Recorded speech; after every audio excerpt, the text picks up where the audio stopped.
Hi everyone, so continuing in our comparing and contrasting series, this month we're going to be looking at Love Your Inner Goddess by Alana Fairchild with artwork by Lisa Ferranti. And we're going to be comparing that with Oracle of the Mermaids by Lucy Cavendish with artwork by Selena Fennick. I thought it would be nice to compare both of these because I do feel like both decks explore the sacred feminine and the element of water in ways that are comparable or that it's easy for us to compare and contrast in a video like this. And for the viewer who had asked for this series, it seemed like it was about, looking at, well, which deck do you want to turn to, which author feels appropriate when you're wanting to work with something similar or bring a similar energy into your life, but you're not sure which of the two deck authors to go with. So when you are looking to open to your emotional side, to be gentler, kinder to yourself, and to empower yourself from a space of awareness, understanding, and compassion, then I think either of these decks are a good option to turn to. Now, Love Your Inner Goddess doesn't solely focus on the water realm, whereas for the most part, Lucy's Oracle of the Mermaids is focused on that. So you're going to get different artwork in both of the decks, but that's to be expected. They're different decks. The Love Your Inner Goddess deck, let me see if it says how many cards we get. There's a 168-page guidebook in Oracle of the Mermaids, and there's 45 cards. Let's see, Alana's deck, they've made it a little more difficult for me. So let me tell you how many. In this one you get, it's a 44 card deck, and you have an 87-page guidebook. So the guidebook is definitely a little less meaty with the Alana Fairchild version for once. Typically her guidebooks tend to be pretty dense. The card size, this is Love Your Inner Goddess, this is Oracle of the Mermaids. They're comparable, pretty much the same there. But you can see a very different feel. This is that watery feel, whereas this has more of a fiery kind of sacred feminine cyclical spiral feel to it. This is not my favorite backing, but I often don't love Lucy's backings in her decks, but I love her decks, so I will accept that. That's fine. So talking about the guidebook here, in Alana's deck, you can see that I have notes in these. I write notes in my guidebooks, guys. So you see you get a small card representation, and then there's inner reading, and you get about a paragraph there. Spiritual guidance, get a paragraph there. And then there's a sacred ritual that you can explore as well if you feel drawn to. So you see there's not a ton of information in there. Now in Oracle of the Mermaids, you get about the same size representation. You get a message, the Mermaid's song discussing the card, then a reversed option, and then a divination option. So you have 3 different options there to explore in regards to card meaning. The card titles in Oracle of the Mermaid, they have keywords underneath, as you can see there. And this is in Oracle of the Mermaids. In Love Your Inner Goddess, there is no like keywords to be found underneath the card title, but here and there there's little representations in the artwork, like here it says Free Spirit.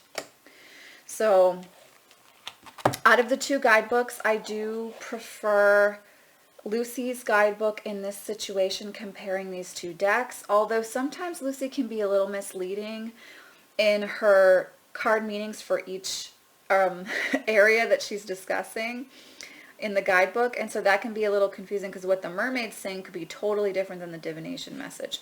So you really want to trust your intuition when you're working with guidebooks anyhow.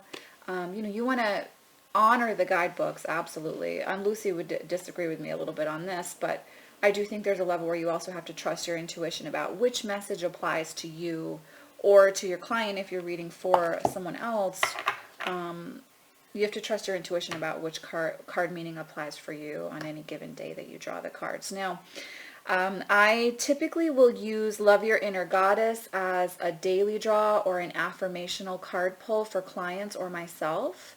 I don't really use this as a clarifier, and you'll see why when I go through the deck. It's more of an affirmational deck, a deck of encouragement and inspiration. It's not so much a divinatory deck or a clarifying deck for me, at least anyhow. Oracle of the Mermaids, however, I absolutely do use in readings, and I do use as a clarifier as well. This deck has really grown on me over the years. There was one point in time when I had gifted this and regretted it, and ended up swapping with someone to get this again. So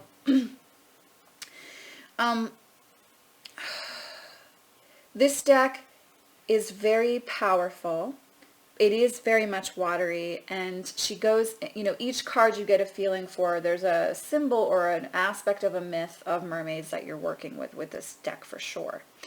So this one is a little bit meatier than Love Your Inner Goddess, but Love Your Inner Goddess is really nice for encouragement, inspiration, affirmation, and just helping you along your path when you feel maybe stuck or lost, or you're trying to find your spark again for either yourself or your spiritual path or your journey, and you're looking for that inspiration or a message from your guides. Love Your Inner Goddess is really great for that. So let me just show you some of the card work. I will start with Oracle of the Mermaids here.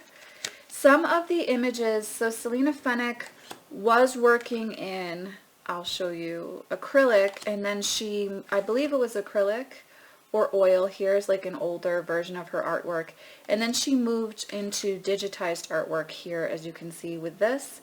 Very different feel. Now, much like when Jasmine kind of goes back and forth from her very older beginning style to her current style, it's a little jarring for me in a reading. The difference between the feel of the artwork in these two definitely is jarring for me in person. It doesn't pick up quite as much on the camera. But images like this with air here are absolutely beautiful. The keywords underneath the card title are really nice for beginners to help you feel more confident in your readings. And so if you're just starting, you may choose to work with a deck like this and really feel empowered in, trusting your intuition.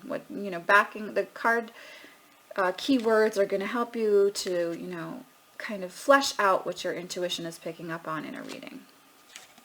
So here's another example of that. There's Coral Wisdom, and then here's the Magic of Colin Drew. I'm totally butchering that Celtic pronunciation there. I apologize. But you can see it just has a slightly different feel, which, again, can be a little bit jarring. But the artwork is really lovely. This is a deck that I don't read with all the time. She only comes out at very specific times, usually in the winter and the spring, believe it or not the summer. Love this card image here. So this is one that I can absolutely use in a reading. So not just for spiritual work, but also to read for others or myself. I can use it as a clarifier in a card reading with tarot, just to help me understand the nuance in perhaps an area of a client's life. So I'm going to stop there with that. So this is the Oracle of the Mermaids. Sip of tea, everyone. Now, the artwork in Love Your Inner Goddess is pretty specific. I think you really have to like this artwork in order to get into this deck. If you don't enjoy the artwork, I think it's going to be really hard to work with this deck. It's going to be a little bit tricky. And some of the images like this one don't do anything for me, but this one, Shaman of Skulls, I absolutely love. I love this image.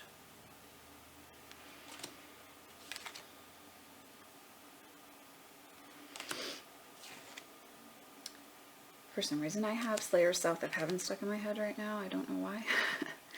But this deck isn't only going to cover the element of water. It's going to cover all of the elements in relation to the sacred feminine.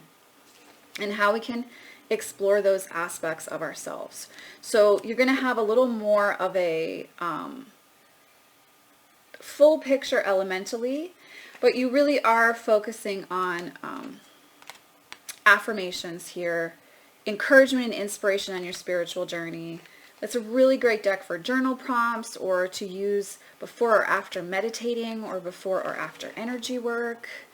This is a very gentle deck. It feels very soft to me. Oracle of the Mermaids feels soft to me too.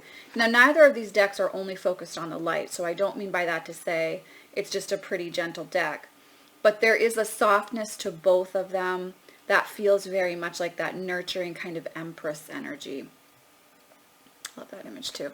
So, you know, out of either of these decks, you're gonna have that experience. If you're looking more for yourself and your own personal spiritual journey, then I would say you might want to go with Love Your Inner Goddess, because of the way that it's really written. The guidebook is written, and I think the card titles and the artwork are made for, you know, self-reflection, self-awareness, learning about the self, and building up your sense of self-worth. So I think in that way, this deck definitely applies really, really beautifully for that.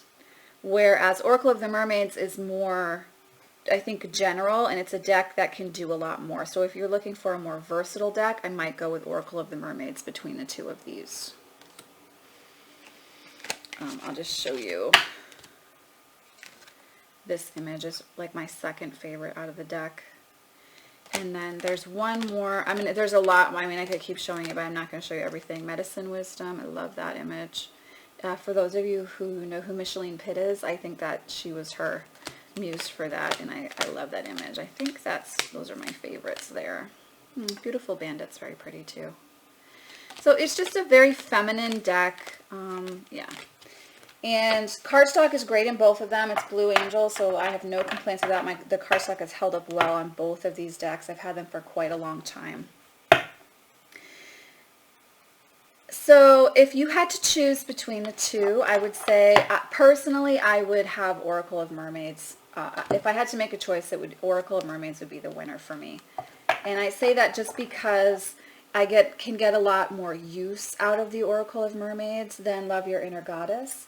But by no means am I saying don't purchase this. I use this deck with clients with whom I do Reiki and energy work with all the time as an affirmational, self-worth building, very loving and kind deck.